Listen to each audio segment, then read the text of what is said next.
Bismillahirrahmanirrahim. Assalamualaikum warahmatullahi wabarakatuh. Alhamdulillahi rabbil alamin. Wa bihi nasta'inu ala umuri dunya waddin. Wa ala alihi wa ashabihi wa man tabi'ahum bi ihsanin ila yaumiddin. Amma ba'd. Hadirin jamaah salat maghrib yang dirahmati oleh Allah Subhanahu wa taala. Alhamdulillah, kita bersyukur kepada Allah Subhanahu wa taala atas nikmat yang Allah karuniakan kepada kita semua.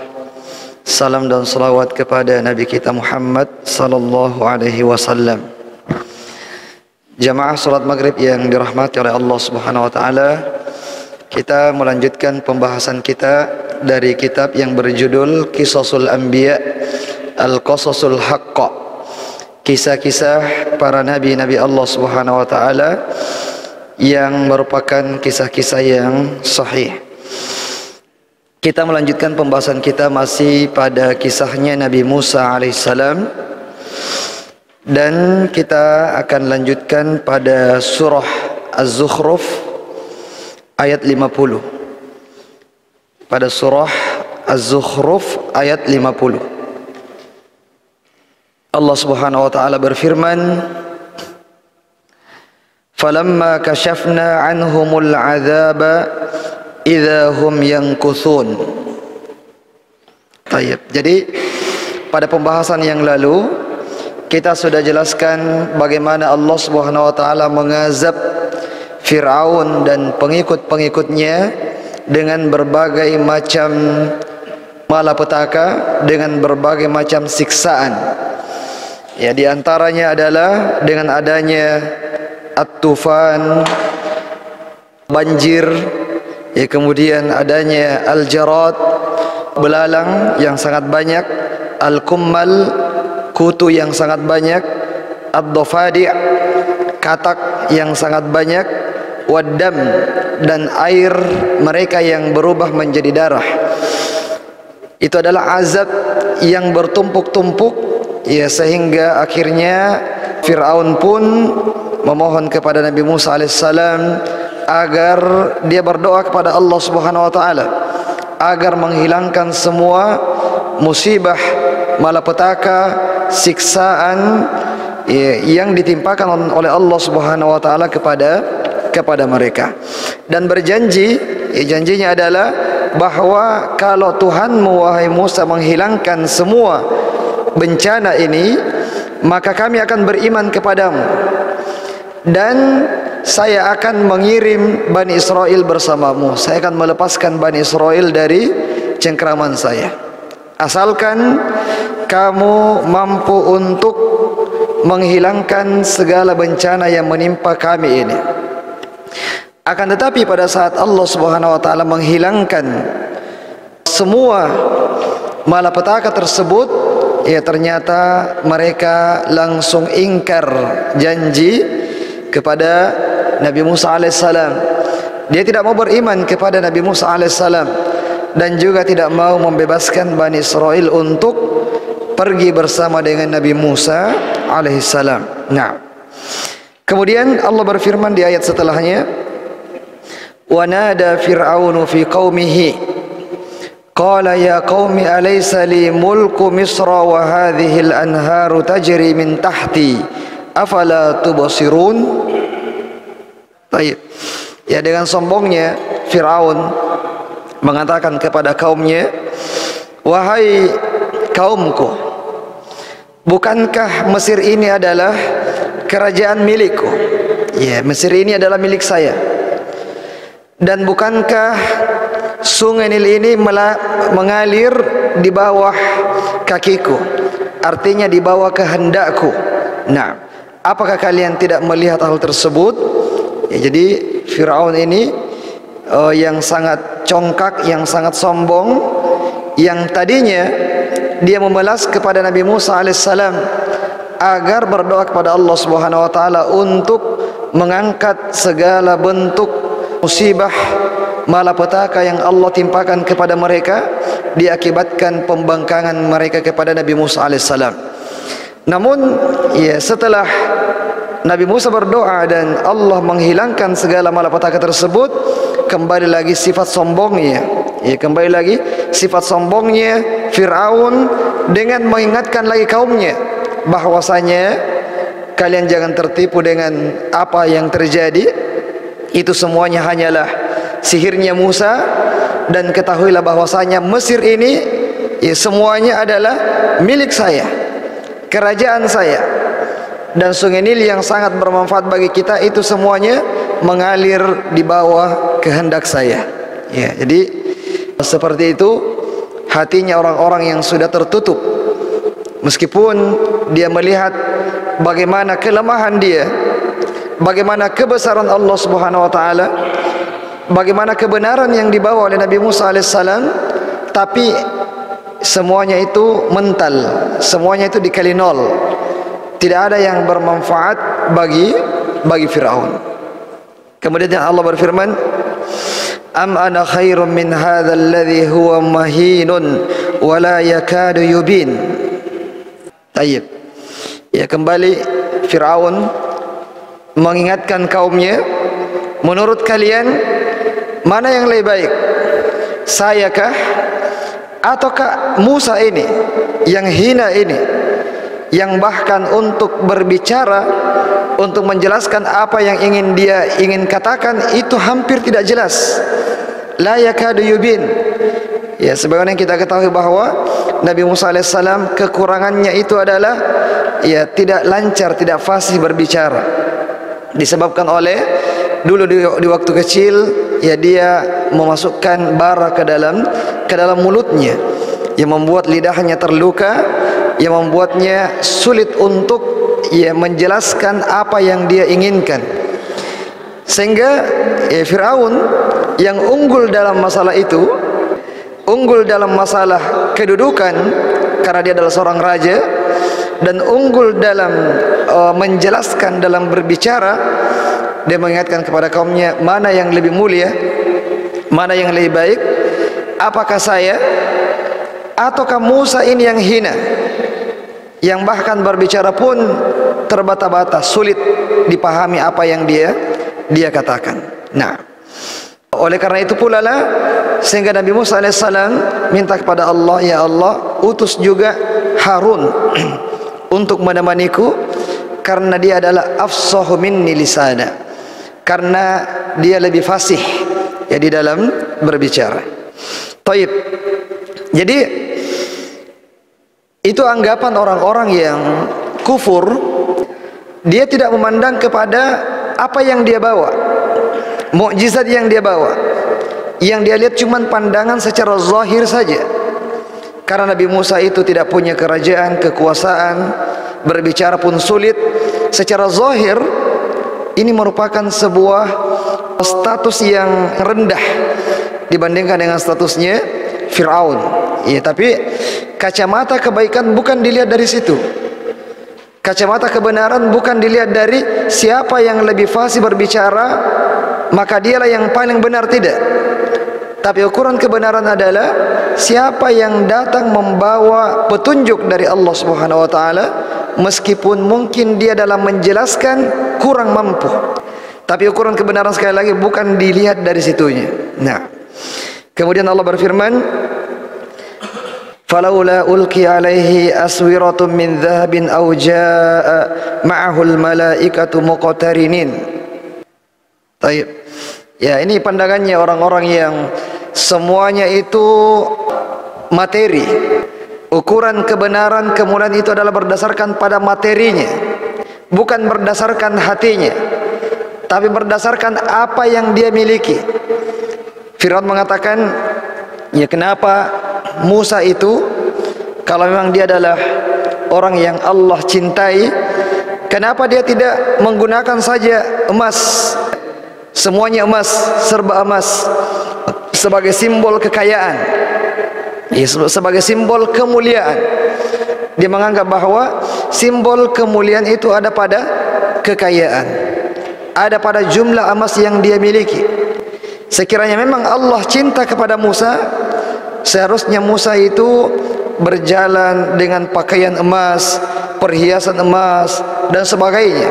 Nah, atau seharusnya malaikat-malaikat itu memperlihatkan dirinya menjaga Nabi Musa alaihissalam, menjadi pengawalnya Nabi Musa alaihissalam. Ini pandangan mereka, pandangannya Fir'aun tentang ukuran sebuah kebenaran itu. Sementara Nabi Musa alaihissalam tidak memiliki ini. Tidak ada malaikat yang kelihatan untuk menjaganya, tidak ada hartanya, tidak ada kekuasaannya, berbicara pun tidak jelas. Ini hanyalah retorika dari Fir'aun untuk menanamkan syubhat kepada pengikutnya, karena dia takut jangan sampai ada di antara pengikutnya ini yang berpaling dan beriman kepada Nabi Musa alaihissalam.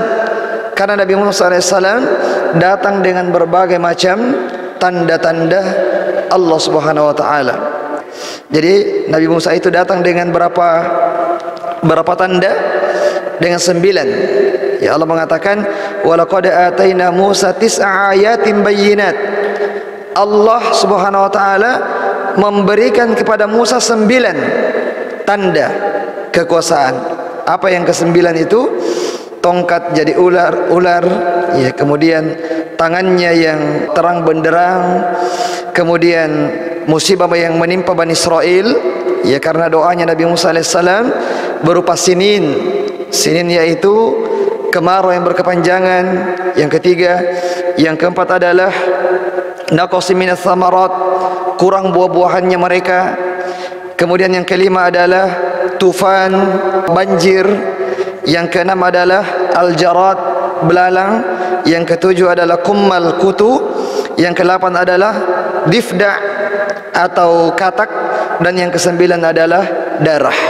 Ini 9 ayat, 9 tanda yang Allah berikan kepada Nabi Musa alaihissalam, yang sudah sangat cukup sebenarnya untuk membuat Fir'aun dan pengikutnya itu untuk beriman kepada Nabi Musa.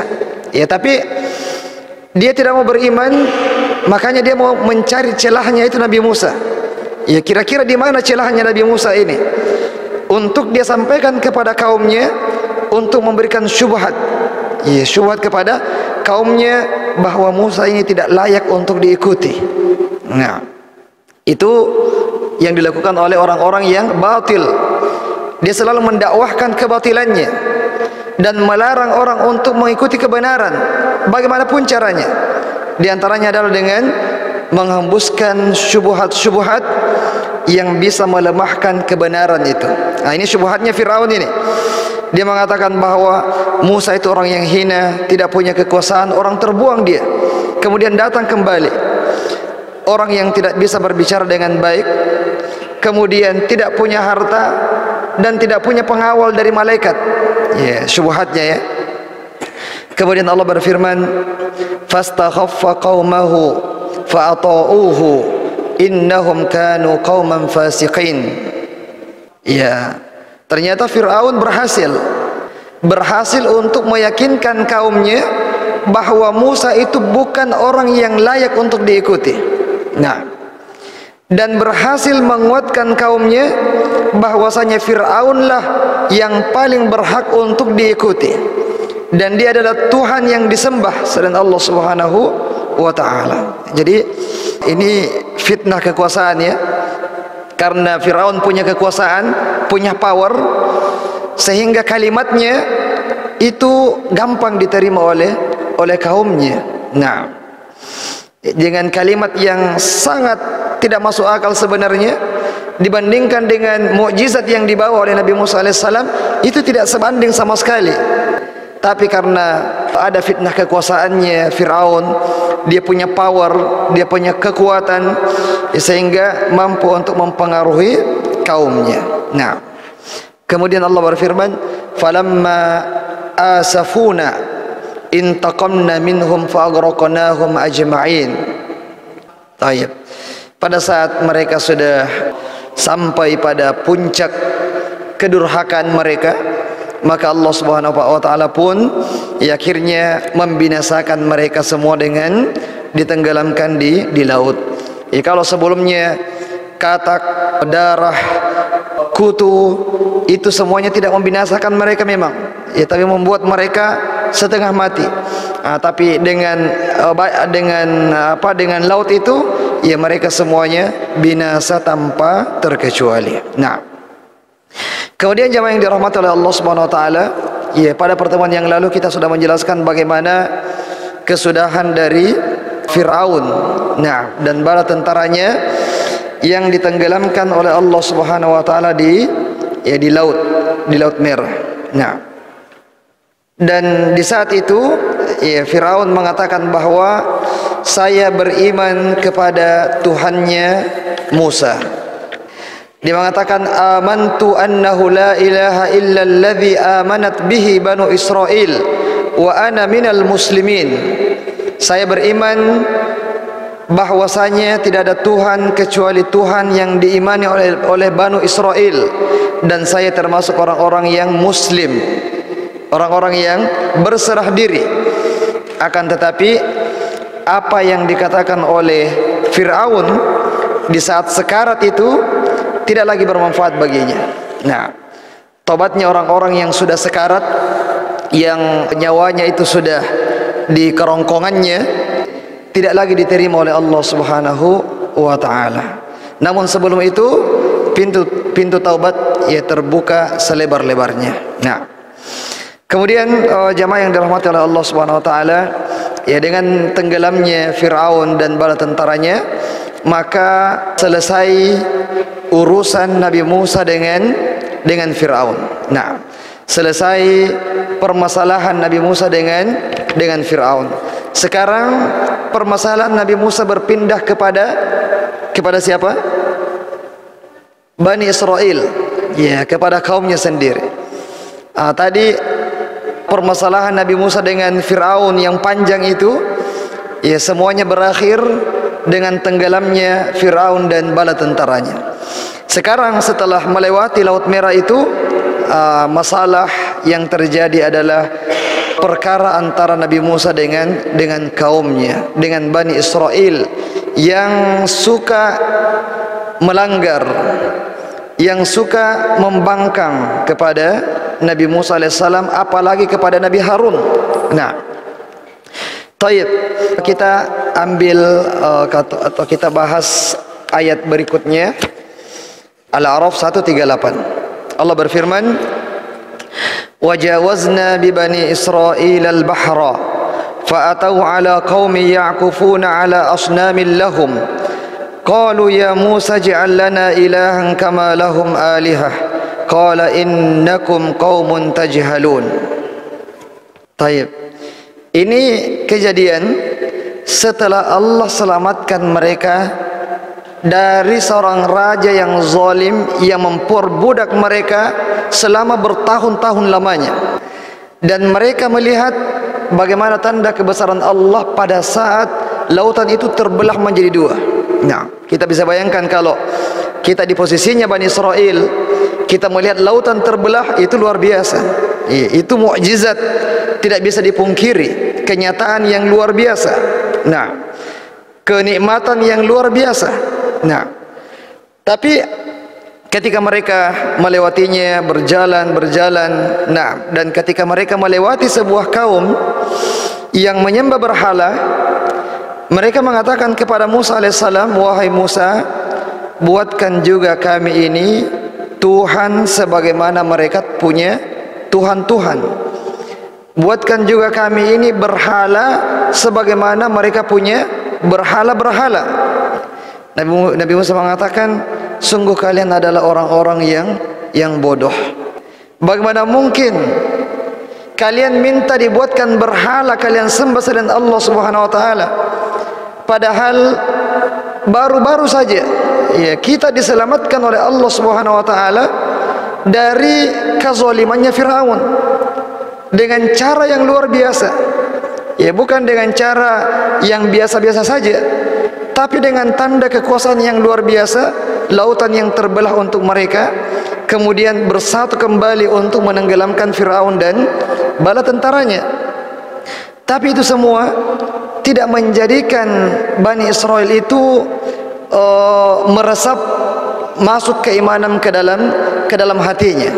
Nah, sebagian mereka betul beriman dengan baik, dan sebagian yang lain mereka justru suka membangkang kepada Nabi Musa alaihissalam. Nah, dan kejadian ini pernah juga terjadi di zaman Nabi sallallahu alaihi wasallam. Ketika terjadi Fatu Mekah, penaklukan kota Mekah, banyak orang-orang Mekah, orang-orang musyrik yang masuk ke dalam agama Islam. Setelah mereka masuk Islam, Rasulullah mengajak sahabatnya semua yang ikut dalam Fatu Mekah, ditambah dengan orang-orang yang baru masuk Islam, untuk berperang bersama dengan Rasulullah di Hunain. Di perjalanan menuju ke Hunain, orang-orang ini melewati pohon, pohon tempatnya orang-orang musyrik itu menggantungkan senjata-senjata mereka, menggantungkan pedang-pedang mereka, dengan tujuan untuk tabarruk dengan pohon tersebut. Kemudian orang-orang yang baru masuk Islam ini mengatakan kepada Rasulullah, "Wahai Rasulullah, ij'al lana dhata anwatin kama lahum dhatu anwatin." Wahai Rasulullah, buatkan juga kita pohon seperti itu, yang bisa kita gantung pedang-pedang kita, supaya kita tidak kalah dalam peperangan. Nah, Rasulullah SAW marah dan mengatakan, sungguh kalian mengikuti sunnah orang-orang sebelum kalian. Kalian telah mengatakan apa yang dikatakan Bani Israel kepada Musa alaihissalam pada saat mereka mengatakan, ij'al lana ilahan kama lahum aliha. Wahai Musa, buatkan untuk kami ini berhala, patung, Tuhan yang sebagaimana mereka punya berhala-berhala. Nah, jadi Rasulullah menegur orang-orang yang baru masuk Islam itu bahwa itu tidak benar. Sembahan itu cuma satu, yaitu Allah Subhanahu wa ta'ala. Tapi kaum muslimin, sami'na wa ata'na, kami dengar dan kami taat. Bani Israel, sami'na wa asayna, kami dengar dan kami durhaka. Yaitu perbedaan antara umatnya Rasulullah SAW dengan umatnya Nabi Musa alaihissalam, Bani Israel. Kalau umatnya Rasulullah, sami'na wa ata'na, kami dengar, kami taat. Umatnya Nabi Musa, sami'na wa asayna, kami dengar dan kami durhaka. Dan itu yang terjadi. Nah, kemudian Allah Subhanahu wa taala berfirman, "Inna haula'i mutabbarum ma hum fihi wa batilum ma kanu ya'malun." Nabi Musa mengatakan tentang mereka itu perbuatan yang sia-sia. Itu akan membinasakan mereka. Kenapa kita mau mengikuti kaum yang akan dibinasakan oleh Allah Subhanahu wa taala? Nah, kemudian qala ghairallahi abghikum ilaha wa huwa faddalakum 'alal 'alamin. Jadi disebutkan kepada mereka, pantaskah kita mencari Tuhan yang lain selain Allah, sementara Allah yang telah memberikan kita kemuliaan, Allah yang telah menyelamatkan kita, Allah yang telah mengangkat derajat kita terhadap semua umat pada zaman itu. Nah, lalu kenapa kita harus mencari Tuhan yang lain? Ya, sementara Allah Subhanahu wa taala sudah memberikan nikmat yang sangat banyak, memberikan kemuliaan yang begitu besar kepada kita. Ya, Nabi Musa ingin menyadarkan kaumnya bahwa perkataannya itu adalah perkataan yang sangat berbahaya. Nah, kemudian jamaah yang dirahmati oleh Allah Subhanahu wa taala, ya, kita kembali kita pindah ke ayat 142 di surah Al-A'raf, ya. Ya, 142 Allah berfirman,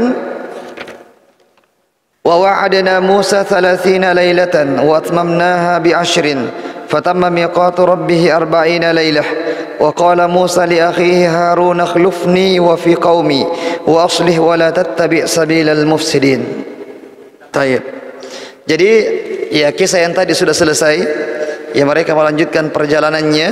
Nah, Kemudian Allah Subhanahu wa taala ingin memberikan kitab Taurat kepada Nabi Musa alaihissalam. Jadi selama di Mesir, selama berhadapan dengan Firaun, Nabi Musa alaihissalam itu belum memiliki Taurat. Ya, belum diberikan Taurat kepadanya.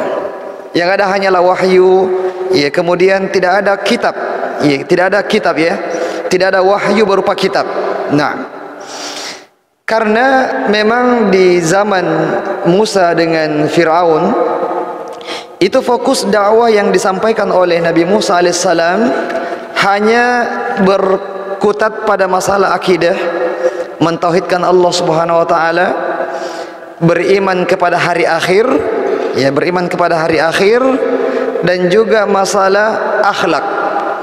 Sebagaimana juga ada perintah untuk berzikir dan juga salat, yaitu perintah yang Allah Subhanahu wa taala berikan kepada Nabi Musa alaihissalam di zaman Nabi Musa berdakwah kepada Firaun. Dan ini hampir sama dengan yang diberikan oleh Allah kepada Nabi kita Muhammad SAW pada fase Mekah. Rasulullah berdakwah di Mekah berapa tahun? 13 tahun. Nah, 13 tahun itu berputar pada masalah akidah, sembahlah Allah, jangan menyekutukan Allah dengan siapapun. Pada masalah iman kepada Nabi, iman kepada hari akhir, hari kebangkitan, perbaiki akhlak. Ada juga perintah salat, ya, tapi bukan salat 5 waktu, ya, perintah salat, meskipun belum seperti yang sekarang ini. Nah, tapi sudah ada perintah salat. Nanti di fase Madinah barulah kemudian banyak syariat yang turun pada masalah ibadah, masalah muamalah, masalah hudud, masalah-masalah yang lain, yaitu baru semuanya di Madinah. Begitu pula dengan Nabi Musa alaihissalam. Nabi Musa alaihissalam di fase Mesir, di fase berdakwah kepada Firaun, itu berkutat pada masalah akidah, tauhid, akhlak, zikir, iman kepada hari akhir. Nah, dan ketika sudah diselamatkan dari Firaun, maka Bani Israel ini butuh undang-undang, butuh aturan, butuh pedoman, ya, butuh pedoman yang mengatur kehidupan mereka. Maka Allah Subhanahu wa taala memanggil Nabi Musa alaihissalam untuk diberikan kitab Taurat, ya, untuk diberikan kitab Taurat. Jadi bedanya dengan Rasulullah sallallahu alaihi wasallam, kalau Rasulullah itu Allah turunkan kepadanya Al-Quran secara berangsur-angsur, ya, secara berangsur-angsur, sedikit demi sedikit selama 23 tahun itu. Kalau Nabi Musa alaihissalam Allah berikan Taurat sekaligus. Nah, dan itu dalam 40 malam. Ya, Allah memanggil Nabi Musa alaihissalam, dan Nabi Musa alaihissalam ditemani oleh 70 rajulan, 70 orang dari kaumnya. 70 orang dari kaumnya yang menemani Nabi Musa untuk pergi ke miqat, ya, Jabal Tur. Ya, miqat tersebut adalah Jabal Tur. Di sanalah Allah Subhanahu wa taala memberikan kitab Taurat kepada Nabi Musa alaihissalam. Nah, di sini disebutkan Allah Subhanahu wa taala berjanji kepadanya dalam 30 hari, kemudian disempurnakan 40 hari. 30 hari itu adalah bulan Dzulqa'dah 1 sampai 30, dan 10 hari tambahannya itu adalah 10 hari di bulan Zulhijjah. Nah, kemudian Nabi Musa mengatakan kepada saudaranya Harun, "Wahai Harun, saya jadikan kamu sebagai penggantiku menjaga Bani Israel ini. Saya akan pergi bertemu dengan Allah Subhanahu wa taala untuk menerima kitab Taurat." Nah, maka wa aslih, perbaikilah dalam menasihati mereka, dan jangan mengikuti jalannya orang-orang yang berbuat kerusakan. Ya, jadi karena dua nabi, ya, jadi Nabi Musa pergi ke miqat Jabal Tur ditemani oleh 70 orang. Kemudian Nabi Harun diperintahkan untuk menjaga Bani Israel, jangan sampai mereka itu disesatkan oleh orang-orang yang mau berbuat kerusakan. Nah, kemudian Allah berfirman, "Walamma jaa Musa limiqatina wa kallamahu rabbuh qala rabbi arini anzur ilaik qala lan tarani walakin anzur ilal jabali fa in istaqarra makanahu fasawfa tarani falamma tajalla rabbuhu lil jabali ja'alahu dakka wa kharra Musa sa'iqa falamma afaqa qala subhanaka tubtu ilaika wa ana awwalul mu'minin." Tayyib. Jadi Nabi Musa AS sudah sampai di miqat yang dimaksud di Jabal Tur. Kemudian Nabi Musa AS meminta sebuah permintaan kepada Allah Subhanahu Wa Taala. Ya Allah, di sini Allah berbicara langsung kepada Nabi Musa AS tanpa perantara malaikat Jibril, langsung kepada Nabi Musa AS. Ya, makanya Nabi Musa disebut sebagai kalimullah, orang yang diajak bicara langsung oleh Allah Subhanahu Wa Taala. Nabi Musa mengatakan, ya Allah, perlihatkanlah dirimu kepadaku. Ya, Nabi Musa tidak cukup hanya ingin mendengarkan kalimat Allah Subhanahu Wa Taala, dia ingin melihat Allah Subhanahu Wa Taala secara langsung. Nah, kemudian Allah mengatakan kepadanya, wahai Musa, sungguh kamu tidak akan bisa melihatku, tapi lihat saja gunung yang ada di hadapanmu itu. Kalau gunung itu masih tetap kokoh berdiri, maka kamu bisa melihat saya. Dan ketika Allah Subhanahu Wa Taala memperlihatkan keagungannya kepada gunung tersebut, ternyata gunung itu langsung hancur berkeping-keping, hancur menjadi kerikil-kerikil yang kecil, bahkan pasir. Nah, saking takutnya dia dengan keagungan kebesaran Allah Subhanahu Wa Taala. Nah, ini gunung yang kokoh, yang sangat besar. Allah belum memperlihatkan dirinya, tapi gunung itu sudah hancur lebur. Ya, karena takutnya dia, khasyah, khauf yang sangat besar kepada Allah Subhanahu Wa Taala. Kemudian Nabi Musa AS jatuh pingsan.